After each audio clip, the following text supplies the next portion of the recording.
झिंझिण्यांपासून त्वरित आराम मिळवा सेन्सोडाइन रॅपिड रिलीफ बरोबर। तिकडे बारामती शहरातील मतदान केंद्रावर शरद पवार गट आणि अजित पवार गटामध्ये गोंधळ पाहायला मिळाला। अजित पवारांच्या पोलिंग एजंटची शरद पवारांच्या कार्यकर्त्यांना धमकी दिल्याचा आरोप करण्यात आलेला आहे। दरम्यान अजित पवारांनी हे सर्व आरोप फेटाळले आहेत।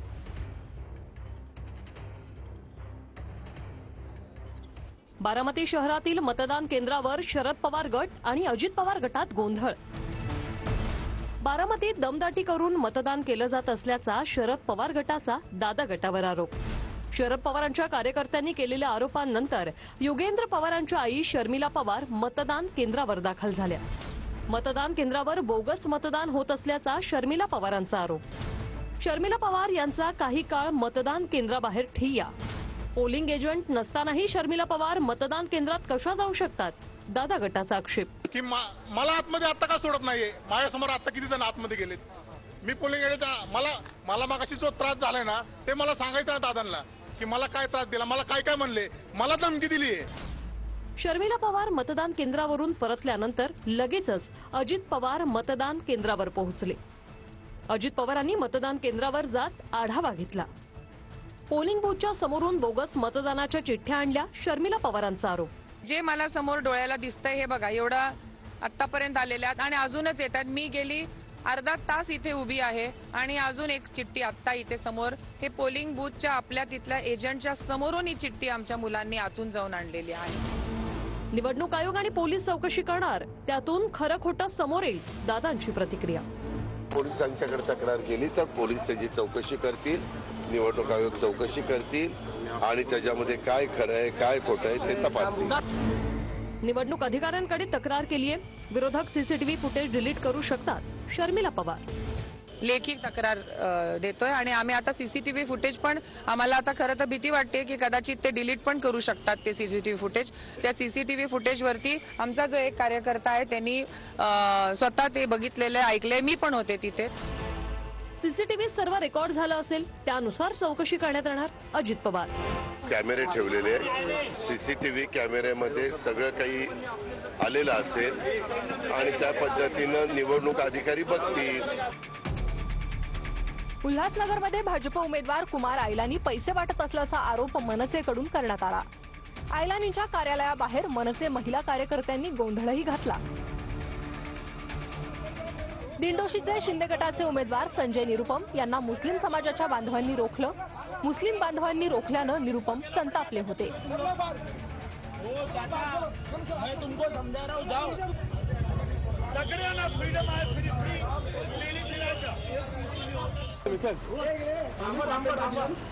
वरळीत शिंदे गटाच्या कार्यकर्त्याला मनसे कार्यकर्त्यांनी पकडलं। राज ठाकरेंच्या खोट्या सहीचं पत्र व्हायरल करत असल्याचा मनसेनं आरोप केला। वरळीत मनसेचा शिंदे गटाला पाठिंबा असल्याचं पत्र व्हायरल करण्यात आलं होतं।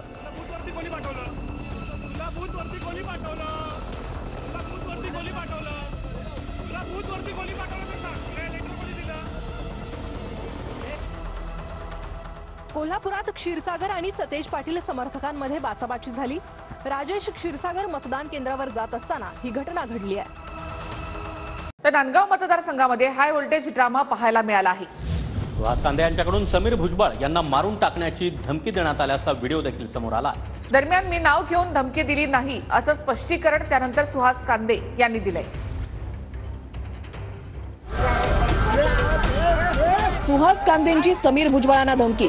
नांदगावचे शिंदे गटाचे उमेदवार सुहास कांदेंनी अपक्ष उमेदवार समीर भुजबळांना धमकी दिली। तुझा मर्डर फिक्स अशी धमकी सुहास कांदेंनी समीर भुजबळ यांना दिली।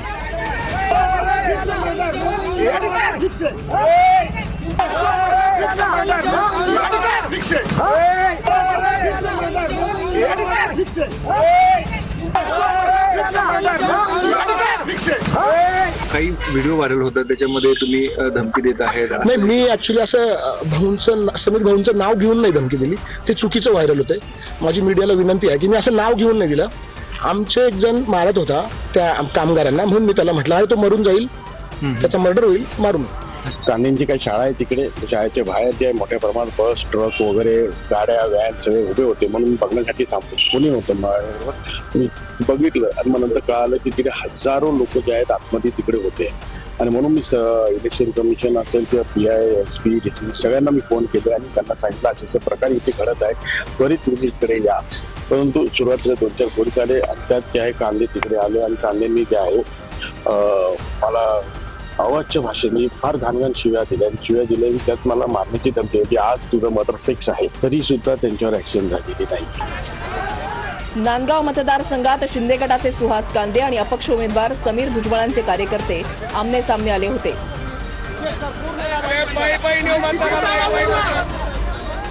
नांदगावात सुहास कांदेंकडून पैसे वाटप सुरू असल्याचा आरोप समीर भुजबळ यांनी केला होता.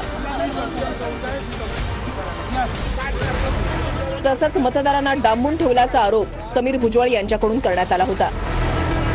मतदारांना डांबून ठेवल्याचा आरोप करत समीर भुजबळांच्या कार्यकर्त्यांनी सुहास कांदेंच्या कार्यकर्त्यांनी आणलेली मतदारांची गाडी अडवली. मात्र चहा पिण्यासाठी आम्ही थांबलो होतो, आम्हाला 3 तास रोखून ठेवलं, कांदेंच्या कार्यकर्त्यांनी हा आरोप केला. रात्री आम्ही 10 वाजता तिकडून बसलो, इथं आलो तर इथं चहा पाण्यासाठी आम्ही थांबलो, कारण की हॉटेल कुठे चालू नव्हते रात्री. आमच्याकडे प्रेग्नंट बाई आहे, ग्रामपंचायत सदस्य आहे, त्याच्यानंतर आणखी आपल्याकडे हे पण आहेत, पोलीस महिला पण आहे, त्याच्यानंतर मी रिलायन्सला मॅनेजर आहे, तर माझे एम्प्लॉय पण आहेत. तर आम्ही सगळे मतदानासाठी चाललोय. आज 3 ते 3.5 तास झाले इथं आम्हाला होल्ड करून ठेवलाय. कोणी पण येतं. समीर भाऊ इथं लेक्चर ठोकत होते. तुम्हाला काय विचारायचं काय नाही आम्हाला विचारा ना तुम्ही. पोलीस काय म्हणतात, त्यांच्या आजूबाजू घुमताय पोलीस. अडवलेल्या मतदारांची चौकशी करून निवडणूक अधिकाऱ्यांनी मतदान केंद्रावर त्यांना पाठवलं. गाडीमध्ये काही मुद्देमाल आहे का, संशयित गाडी वाटली म्हणून आम्ही चेक करतोय. आता गाडी चेक झाली आहे. ऑब्झर्वर साहेब येत आहेत, आमचे मेन इंचार्ज. सायन कोळीवाड्यामध्ये पोलीस आणि भाजप कार्यकर्त्यांमध्ये शाब्दिक चकमक झालेली आहे. प्रसाद लाड आणि प्रवीण दरेकर यांची पोलिसांसोबत शाब्दिक चकमक झाली. तर काँग्रेस कार्यकर्त्यांकडून मतदानांवर प्रभाव टाकल्याचा भाजपचा आरोप आहे आणि पोलिसांकडून काँग्रेस कार्यकर्त्यांना मदत, भाजपनं हा गंभीर आरोप केला. आणि या संदर्भात अधिक बोलण्यासाठी स्वतः प्रवीण दरेकर आपल्यासोबत आहेत. दरेकरजी, आपलं स्वागत. सायन कोळीवाड्यामध्ये पोलीस आणि भाजप कार्यकर्त्यांमध्ये शाब्दिक चकमक, त्यामध्ये तुम्ही देखील पाहायला मिळता.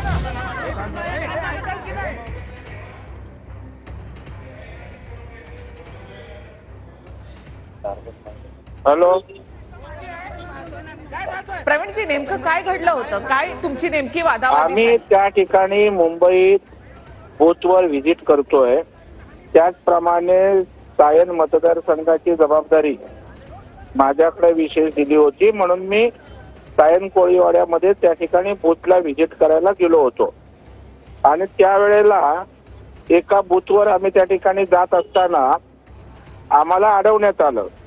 तर ठीक आहे, अडवण्यात आलं, ओके होतं. परंतु तिथे नितीन सोनकांबळे नावाचा अधिकारी होता आणि PSI रेश्मा पाटील, एका बाजूला उभाटाची सगळी लोक त्या ठिकाणी आज जात होती, त्यांचा नगरसेवक कांबळे त्यांच्या समवेत, आणि दुसऱ्या बाजूला एखादी सुपारी घ्यावी अशा पद्धतीनं सोनकांबळे नावाचा अधिकारी अत्यंत अर्वाच्य भाषेत अत्यंत उर्मटपणे त्या ठिकाणी बोलत होता. मी त्याला समजावलं, बाबा अधिकाऱ्यांनी वातावरण शांत करायचं असतं, परंतु ज्या पद्धतीनं तू बोलतोस, गुन्हा दाखल करतो, इकडे सांगतो तिकडे सांगतो, अशा पद्धतीनं त्या ठिकाणी आमची बाचाबाची झाली. आणि ते चालू असतानाच आतून मोठा लोंढा तिथल्या नगरसेवकासमवेत बाहेर आला.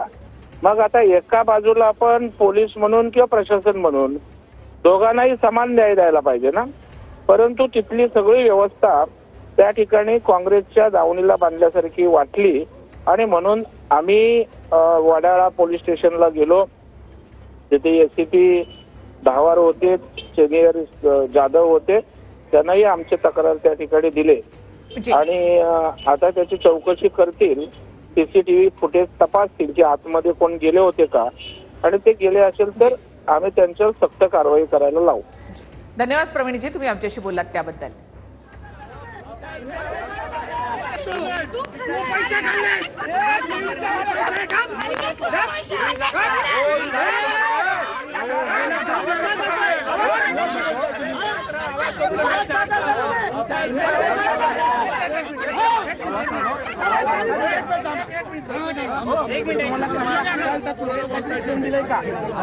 चर्चा करतोय आयुष्यात पहिल्यांदा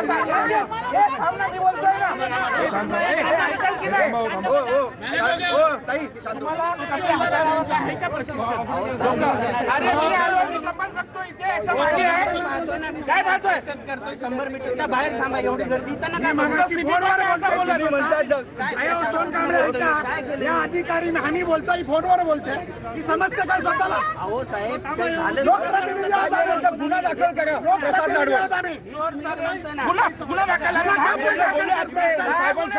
मला शोभत नाही. बघा आम्ही काही बोलणार नाही.